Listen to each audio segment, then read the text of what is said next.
When I told my parents I didn't need their money anymore, they burst out laughing. "You'll come crawling back, begging," they said, full of smug confidence. I didn't argue, I just smiled and walked out the door. A month later, the tables turned. And guess who ended up begging? I can still picture their faces when they laughed. My dad leaned back in his chair, shaking his head with that cocky grin of his, while my mom tried to muffle her giggles behind her hand unsuccessfully. "You'll be back," my dad chuckled, tapping the rim of his whiskey glass like he'd just made some profound point.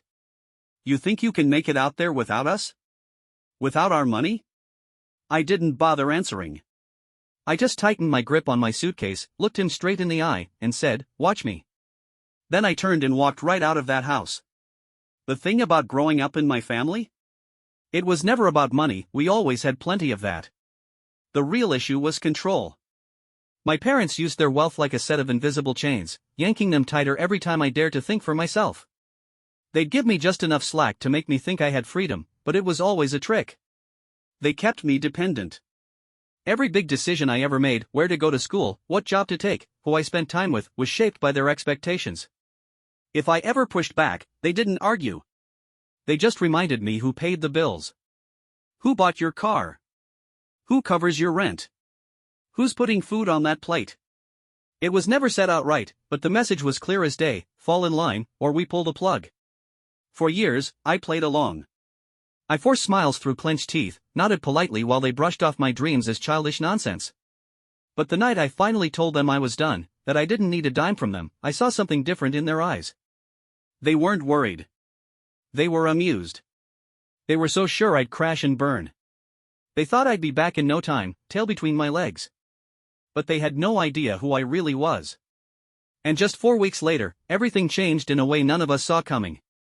At first, I didn't have much, just the last bit of savings in my account, a half-backed apartment, and a dream I'd been nursing in secret. I never told my parents about it. They wouldn't have believed in it anyway. Truth is, I'd been chipping away at this idea for years. Late nights, early mornings, stolen lunch breaks at the corporate job my dad got me. While they thought I was just keeping the family name polished, I was quietly building something that mattered to me. It was a tech startup. Small, rough around the edges, but full of potential. I'd studied the market, understood what people needed, and more than anything, I had one thing my parents' money could never give me: hunger. With the last of my cash, I went all in. Launched the app I'd been refining for a year straight. Nothing flashy. Just a rented desk in a shared office, living on bitter coffee and whatever I could grab from a vending machine. My team was just me and a couple of college buddies who believed in what we were doing as much as I did. Meanwhile, back at home, my parents turned my decision into their favorite party anecdote. At every dinner event, my mom would laugh and say, "He left to chase some silly dream," rolling her eyes like I'd gone off the deep end. My dad wasn't much better. "He gave up the family business to build an app," he'd say, shaking his head in mock pity. "Give him a few weeks. He'll come back once the real world slaps him." They were so sure I'd fall flat on my face. So sure I'd be begging for a bailout. But life has a funny way of flipping the script. 3 weeks after I walked out of their lives, everything changed. One viral post. One glowing write-up in a popular tech blog. Suddenly, my phone wouldn't stop ringing. Investors were reaching out not because of my name or my family, but because I created something that actually mattered. And right when my startup was starting to catch fire, my parents' perfect little empire was beginning to crumble. They just hadn't realized it yet. I didn't even find out how bad things were until my uncle let something slip over the phone. "Have you talked to your dad lately?" he asked, his tone uncharacteristically careful. I hadn't. I'd made a clean break. No calls, no texts, no guilt-tripping messages. If they were waiting for me to come crawling back, they were gonna be waiting a long time. "Not really," I said, trying to sound casual. "Why?" He paused for a moment, then let out a heavy sigh. That last investment of his, it went sideways. Big time. That got my attention. My dad always bragged about being a financial wizard. He thrived on risk, flaunted his instincts like they were infallible. But deep down, I knew his ego made him reckless. He never prepared for the possibility of failure. In his world, failure was for other people. "What happened?" I asked. "That luxury development overseas, you know, the one he wouldn't stop bragging about?" My uncle paused again, like he was trying to figure out how to say it. It was a scam. A big one. He put millions into it. It's all gone now. The investors are pulling out and... He trailed off again, but he didn't need to finish. I already knew where this was heading. Look, don't tell him I told you, but he's in trouble. I leaned back in my chair and let those words settle. I should have felt something, pity, worry, even a little sympathy maybe. But truth be told? All I felt was this deep, quiet satisfaction. For years, my dad dangled money over my head like a carrot on a stick. It wasn't just financial support, it was control. That cash was his leash, and he used it to keep me right where he wanted me. Every time I tried to pull away, he'd give it a little tug and remind me who really held the power. But now?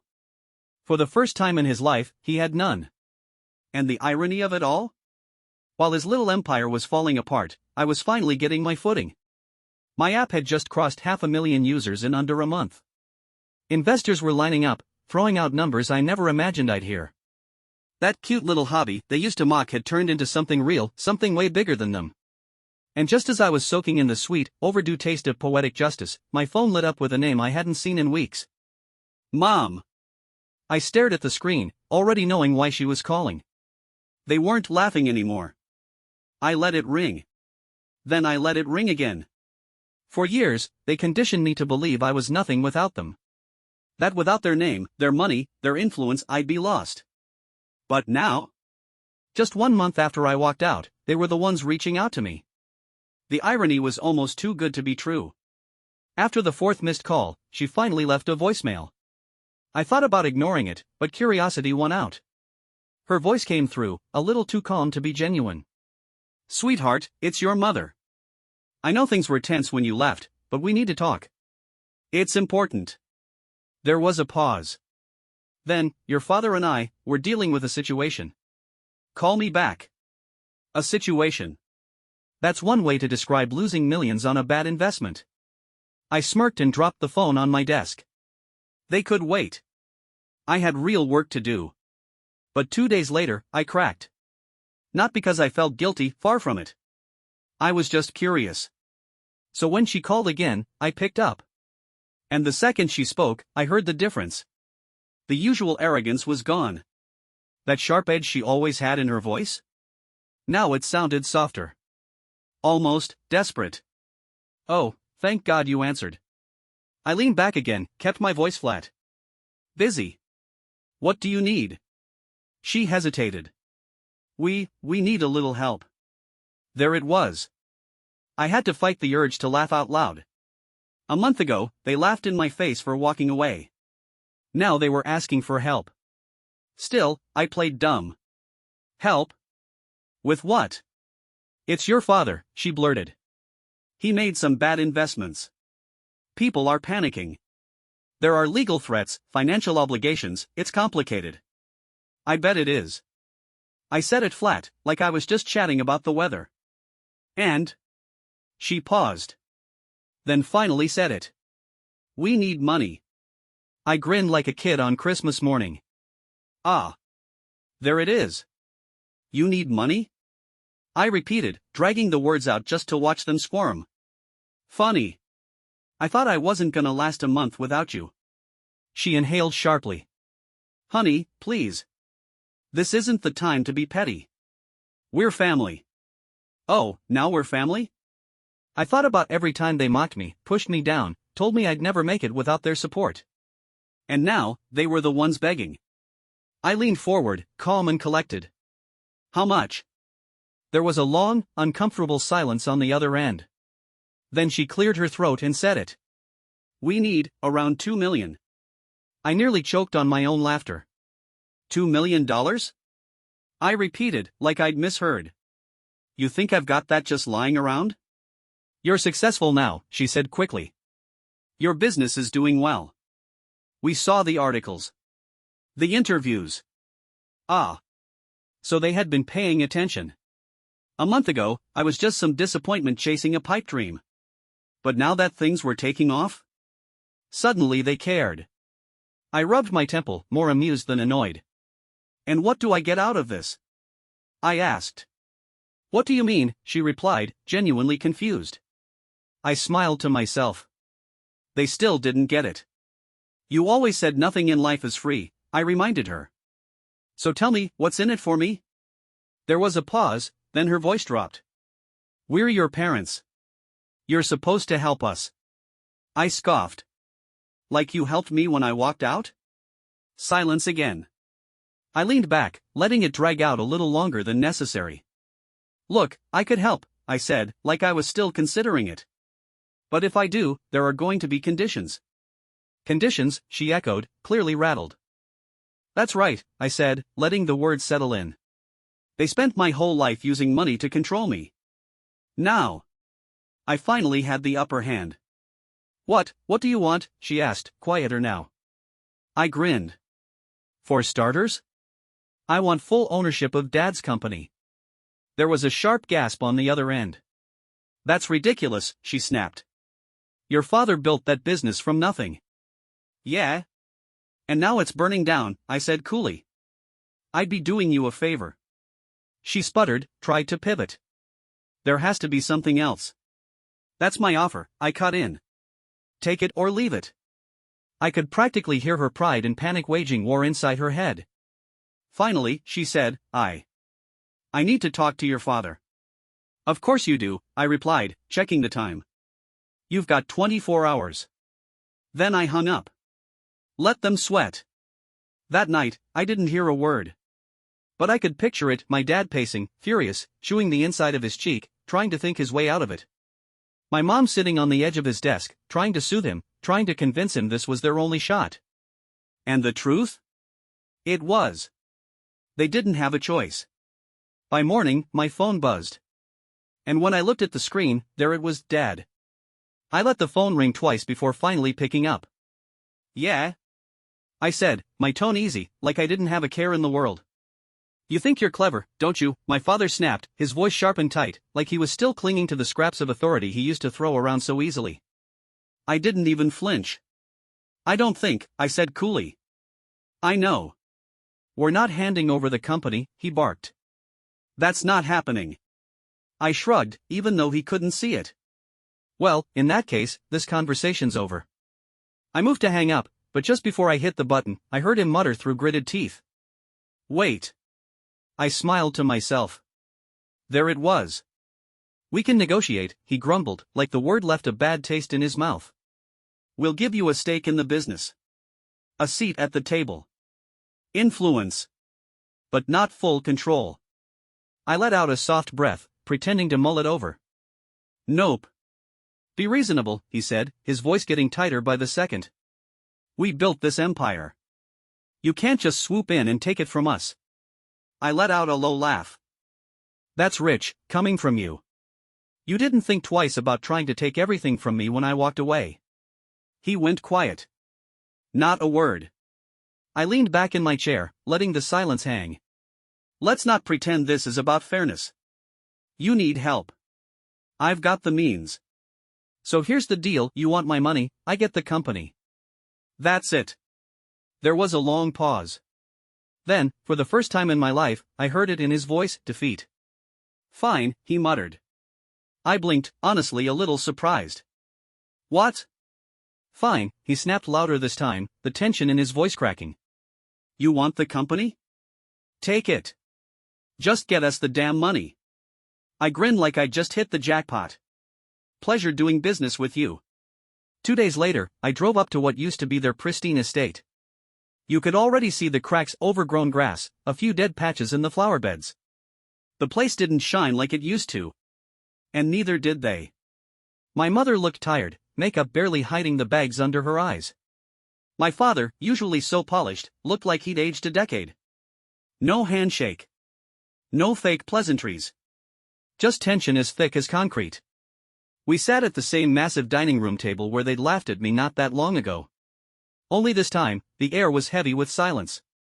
The contracts lay in front of him, clean and crisp ownership papers my lawyers had drawn up. He didn't even glance at me as he picked up the pen. This is hard for us, you know, my mother said, her voice a little shaky. I looked her dead in the eye. Is it? We did everything for you, she said, like that somehow justified the years of control and manipulation. I gave a half smile. And yet here we are. The pen scratched across the page as my father signed the final document. When he finished, he set it down like it weighed 100 pounds. Then, slowly, he looked up at me. You happy now? I picked up the papers, gave them a quick scan, and slid them into my briefcase. No, I said. But I'm satisfied. I stood up, buttoned my jacket. Pleasure doing business with you. And just like that, I walked out. This time felt different. The first time I left that house, they watched me go with smug little grins, convinced I'd be crawling back. This time, they just sat there, silent, bitter, defeated. I didn't bother looking back. The second I got in my car, I called my lawyer. It's done, I said, one hand gripping the wheel. I'll have the ownership filings processed by Friday, he replied. Congratulations. You own the Callahan empire now. It should have felt surreal. But it didn't. I'd worked for this. Fought for it. Earned it. I drove straight to the office, the same one where my father had barked orders for decades. Now, it was mine. And oh, the news spread like wildfire. Partners, rivals, employees, everyone heard the same story. Richard Callahan, the Titan, was out. His broke, cast-aside son? Now sitting on the throne. The next morning, I made my first move. Called an emergency meeting with the execs. These were the same folks who used to roll their eyes at me behind closed doors. Now they were quiet, some nervous, some just flat out avoiding my gaze. I sat at the head of the table, his chair. Let that sink in for a moment. Then I leaned forward, folded my hands. My father ran this place on fear and ego, I said. That stops today. They shifted in their seats, unsure where I was going with it. I know how things were. You did what he wanted because you were scared not to. That ends now. I don't rule by fear. I lead with results. I paused, made eye contact with a few of them. So here's the deal. You get on board with the new vision, or you walk. No second chances. Silence stretched. Then, slowly, heads started to nod. A few even looked relieved. That's when I knew I had them. This wasn't just a win. This was a takeover. Of course, my parents didn't just fade into the background. 2 days after the deal closed, my mom called again. We need more time, she said. To move out. I checked my watch. You've got until the end of the week. That's not enough, she snapped, her edge creeping back in. We built our lives here. I chuckled. Funny. I remember you saying I needed to make it on my own. Guess now it's your turn. She let out a sharp breath. You're enjoying this, aren't you? I tilted my head, pretending to think it over. Maybe a little. Silence. Then she whispered, Your father, he's not handling this well. I had to stifle a laugh. No kidding? The same man who once laughed in my face, told me I'd never be more than a joke, now he was the one spiraling? Not my problem. I hung up. By Saturday morning, I got confirmation from security, the estate was empty. They were gone. Just like that, the mighty Callahans were out. And me? I wasn't just their son anymore. I was their replacement. No more estate. No more lavish parties. No more empire. They weren't kings anymore, they were just another sad story about ego and downfall. But I wasn't finished. A week later, I made one final move, the nail in the coffin. I bought out all their outstanding debts. Quietly. Thoroughly. Not to help them. To make sure they never clawed their way back. Every bad investment they'd made, every unpaid loan, every shady deal they took just to keep their heads above water, I bought it all. Quietly, through a web of shell companies I'd set up. Took some time, but piece by piece, I made their debt mine. Then I called my father. He didn't answer the first few times. But on the fourth try, he finally picked up. His voice was low, almost hollow. What do you want? I leaned back in my chair, gazing out over the skyline from my office, the very one he used to sit in like a king on his throne. You're in debt, I said. A lot of it. Dead silence. I bought it, I added, letting those 3 words hang heavy in the air. No more faceless collectors to dodge. It's all mine now. I could hear him take a sharp breath on the other end. You wouldn't, he muttered. I smirked. You always told me to think like a businessman. Well, here I am. So here's the deal, I continued. You either pay me back on my terms, or I'll take whatever scraps you have left. You're destroying us, he snapped. Your own parents. I laughed. No, Dad. You two did that all by yourselves. I just made sure you wouldn't bounce back this time. For the first time ever, he didn't have a comeback. Nothing. Just silence. And then I dropped the final bomb. Oh, and the estate? I said, keeping my tone light, almost amused. I'm selling it. Before he could stammer out one of his pitiful excuses, I hung up.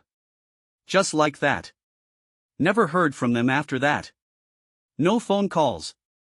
No texts. Nothing. But I kept tabs. Of course I did. They ended up renting some small house in a quiet neighborhood. Way different from the mansion they used to show off like a trophy. My dad's reputation? Ruined. My mom's high society circle? Gone. They were finally ordinary. And me? I thrived. The company I took from him? I turned it around. Modernized it.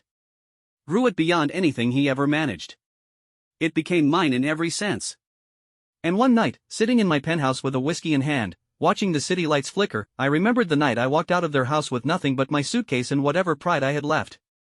They had laughed at me back then. Mocked me.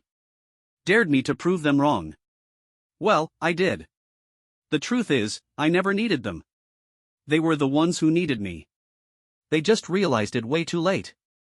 Months passed, and life got real quiet. They slipped into the background like some forgotten rumor. No more big parties. No more arrogant lectures about how success works. The empire they built on control and fear? I made sure it stayed in ruins. And yeah, I should have felt triumphant. I should have felt like I finally won. But there was one last thread hanging loose. My mother. Unlike my father, who had clearly curled up and accepted his fall from grace, my mother had always been the more calculating one. The manipulator. The one who could twist a conversation like a knife. So when she finally reached out after months of silence, I wasn't shocked. Just a text, can we meet? Just once. No tricks, I promise. I stared at it for a while. I didn't owe her a damn thing.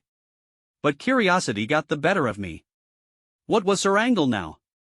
We met at a small downtown cafe. Neutral ground. Public. No home advantage for either of us. She was already there when I walked in, sitting by the window, dressed way simpler than I ever remembered. No designer brands. No diamonds. Just normal. She smiled when she saw me. You actually came. I sat down across from her, arms folded. You've got 10 minutes. Use them wisely. She sighed. You've always been cold. I raised an eyebrow. Gee, wonder where I picked that up.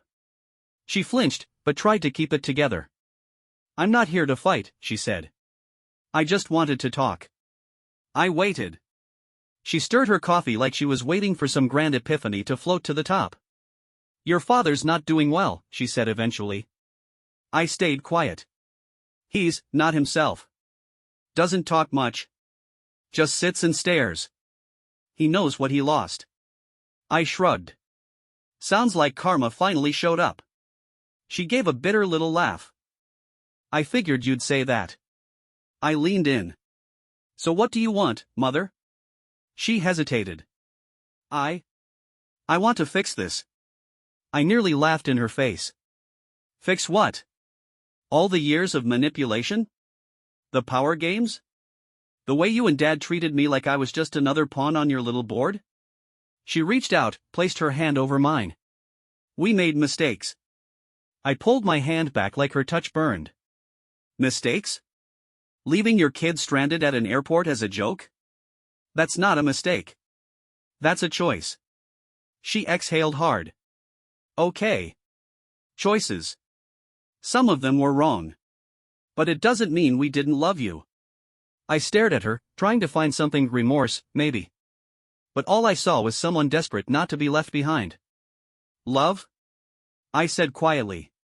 You love me now that you've lost everything. Where was that love when you were laughing at me? When you bet on me to fail? When you cancelled my flight home just to humiliate me? She looked down. We were wrong. Yeah, I said coldly. You were. The silence stretched on like an open wound. So what now? She whispered. Are we just done? I took a breath. That depends. She looked up, hopeful. On what? I met her eyes. On whether you finally understand that I don't need you anymore. And with that, I stood up and walked away just like I did months ago when I left their house for good. Only this time, she didn't laugh. She didn't chase after me. She just sat there, finally seeing the truth. They were nothing without me. And I was better off without them. Months passed. I never saw them again. Their names faded from the business world. Their influence disappeared. The once mighty Callahan family? Just a cautionary tale now. A warning about what happens when you try to control everything, and lose the one person who actually mattered. As for me? I kept climbing. My company soared. My life was my own. No more begging for scraps. No more seeking approval from people who never had any to give. I had one. And the best part? I never had to look back.